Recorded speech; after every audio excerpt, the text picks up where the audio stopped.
guys, welcome back to my channel. We're here today to chat a little bit about why Elizabeth Strout is one of my new favorite authors. I've read a lot of her books over the years. Now I've read maybe 6 of her novels.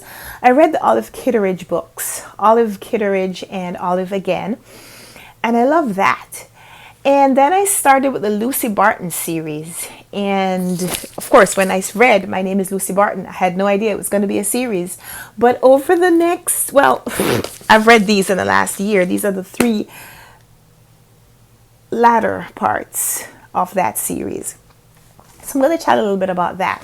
So Lucy Barton is a fictional character, but she's an older woman and she's also a writer.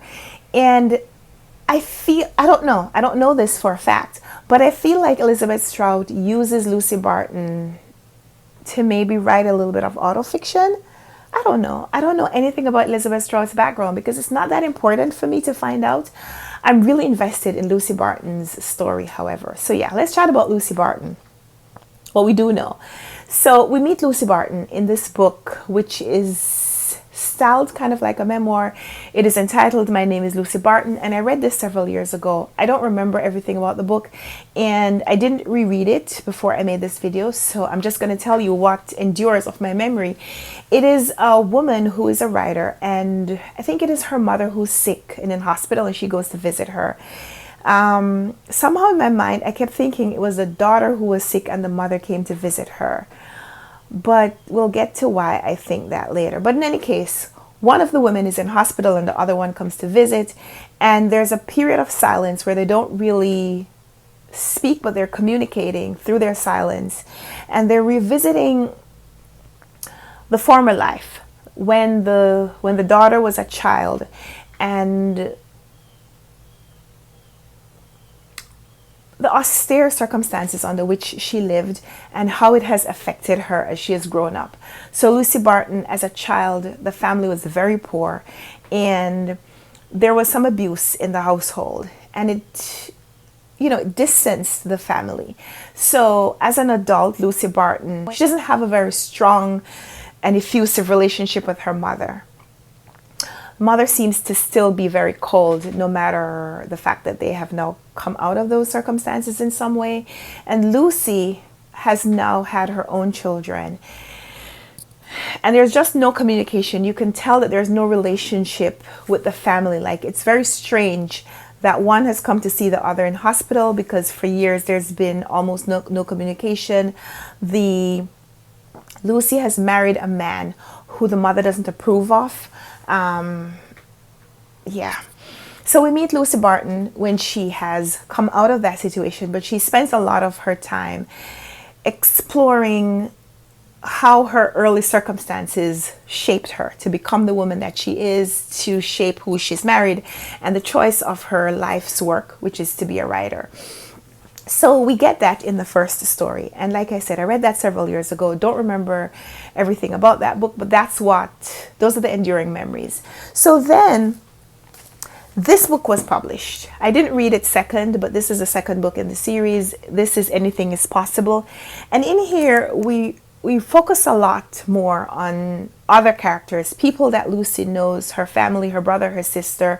They're now adults and more middle-aged adults, and we're also reading about other people in her family. Like, we meet characters that we don't necessarily know their connection to Lucy Barton, and so this is kind of structured like short stories, interconnected short stories, but they are also telling the story, the background of Lucy Barton and Lucy Barton's reach, which I think is just so strong of a story. It's like a backup to the story of Lucy Barton. Lucy is in here, but she's not a main character. There is actually no main character. I mean, yeah, it's still Lucy's story. It's, Lucy is the protagonist. But there's so many people, so many little stories that we're reading. And in this book, we're more exploring society, and we're exploring what happens to people as they age, how they progress from their backgrounds. A lot of anecdotes and anecdotal exploration to kind of tell the story of how people change, but also how they remain the same, and how some of the characteristics that we have, even that we probably would want to shed, how they continue to pervade our existence, and sometimes how we pass them on to our children. So like there's a story in here about Lucy's niece. She has an older sister and I think it's a younger brother. I think she's the middle child. In any case, her sister's daughter is a high school student, and we read about an encounter that this girl, her name's Lila, this encounter that she has with her teacher, and it's very intense. It's an intense encounter, and at the beginning, you're not really sure how you feel about the characters that are involved because it's very explosive. And later you get to explore and contemplate whether you feel for the child more than you feel for her teacher, etc. So yeah, this is a lot of backstory and a lot of exploring Lucy Barton's reach and seeing her come back into the story as kind of almost as an aside, almost like a cameo appearance from Lucy Barton later in the story. But I love this. So I read that a few weeks ago. But then the third book in the series was one that the publishers has sent me. So thank you, Penguin Random House, for sending me this book last year. And this one explores Lucy Barton's life again, now that she has reconnected with her first husband. So Lucy's story is that she was married, divorced, and remarried someone else. And that person, well, I don't want to give too much of the story away, but William is her first husband, and she is back in contact with her first husband. And this explores the friendship that they build and the intimacy that they share from having spent a lot of their formative, their youth together, and being able to just kind of be there for each other, to pick up the pieces when they lose people in their lives. And it explores that older, mature friendship that is possible when you come to accepting who the other person is. Like, I think a lot of our young life or young relationships are about kind of thinking how we change people. But as you mature, you realize that people are who they are, and you either accept them or you don't. And so in this book, William is her first husband, Lucy Barton's first husband. And from the title, you get that he is a main character in the story, a main character in her life. But it really isn't, right? Because William is the second person. The first person is always Lucy. And so this is how she relates to William, how she defines herself around William, how she doesn't, how she speaks to him, how she speaks about him, what their lives are like together, what she is like when she is focusing on him, and what she is when she's not. So there's a lot about this book that I love because it's a quiet study of relationships, mature characters, and just some of the changes of life that you're able to process in a different way because you are around people who you know, who have known you, and who, as you tolerate them, they're in your lives because they also tolerate you. And so I love this. It is a quiet, strong relationship of peers, of people who have come to understanding and accepting and just being there for each other, deciding that they're going to be with each other and for each other through the storms of life. So this book is beautiful. It's beautiful. It talks a lot about strength, quiet strength, tower of strength, the tower of strength that we need when we're going through life's challenges. Sometimes that we're able to be for ourselves and what other people are for us, or what we are for other people. All of that. Love that book. And so this is the newest release, Lucy by the Sea. And I love this. Man, I just finished reading this. I got a 7-day loan from the library, so I had to read it today because I have to return it. But I stayed up reading this book. And when I got to about 50 pages left, I don't know why, but I went on Goodreads and I saw that some people were kind of saying, I wonder if Elizabeth Strout would write about this character again. And I was like, no, don't tell me that the book has a terrible ending. It doesn't. It doesn't. It doesn't. But it is the book that makes you think, I wonder if she will write about these characters again.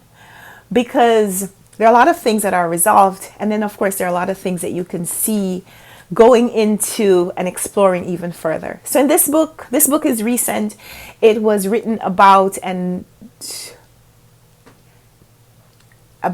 the pandemic and everything that has happened in this world. Well, not everything, but the big political issues of 2020 and 2021 are in this book. So we're reading a little bit about the COVID-19 pandemic and Lucy Barton living in New York City and what that's like, and people moving outside of the city and the prejudice, and a lot about the election and the changing landscape of America. Political issues, injustice being experienced, and the protests that arose because of the murder of George Floyd. And she harkens back to other issues that she remembers from other times. And so, yeah, there's a lot about this book that is very relevant and present, and it may feel like it's too soon to revisit it in literature, but Elizabeth Strout also gives us a place to kind of center on our experiences and what we feel about it, what we felt in 2020 and 2021, and even some of those enduring feelings, those losses that are still very present because we weren't able to grieve. And so in this book, she talks a little bit about how grief is a solitary thing, and I fully believe that. But she gives us a place to kind of share that grief, to share that loss with the characters. And so, yeah, there's a lot about this book that's very present and dim and dark, but also never with Lucy Barton, because the author always gives us a place to move forward. So we see Lucy and her family aging, and they're dealing with some of the issues of older adults and their children growing up and experiencing adulthood, and the limitations of motherhood and fatherhood as you get older and you're not able to do for your children or protect your children in the way you could when you were a child, when they were children. And man, she gave us this line in this book. Well, it's not a line, it's a statement. And she talks about the last time that you do something and you don't realize that it's going to be the last time. You know, things that you take for granted. One of the things that she says in this book is about when her daughters were babies or children, and she would lift them up, and she would lift them all the time. And then one day, it was the last time that she lifted up her child, and she did not know that it was going to be the last time. And man, I wanted to weep while reading this book and just kind of focusing on that. So yeah, there's a lot about this book that covers the last few years of American history, and it's present and it's deep and it's, again, intense and maybe eerily reminiscent of a time that you don't necessarily want to revisit just yet.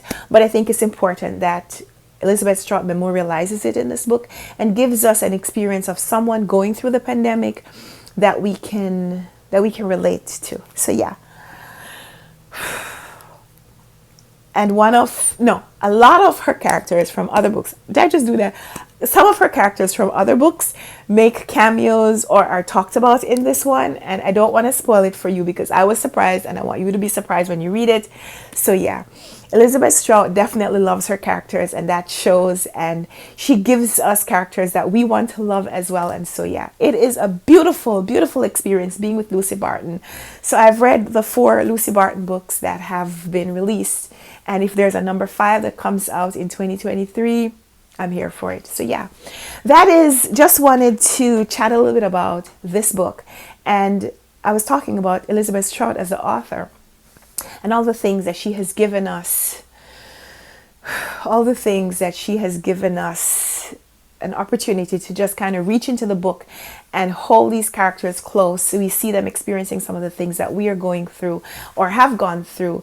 And it's just wonderful. She builds this community around these characters, and I love that they're older and we can see life through people who have gained wisdom through their experiences. And so yeah, I love it. I'm here for books about older characters. I'm here for it. As I am getting older myself, I just feel like I want to see what these characters do when they have the benefit of wisdom and they're not limited they're not as concerned with some of the things that plague us as younger people, I guess is what I'm saying. So yeah, here for the Lucy Barton books, here for more from Elizabeth Strout.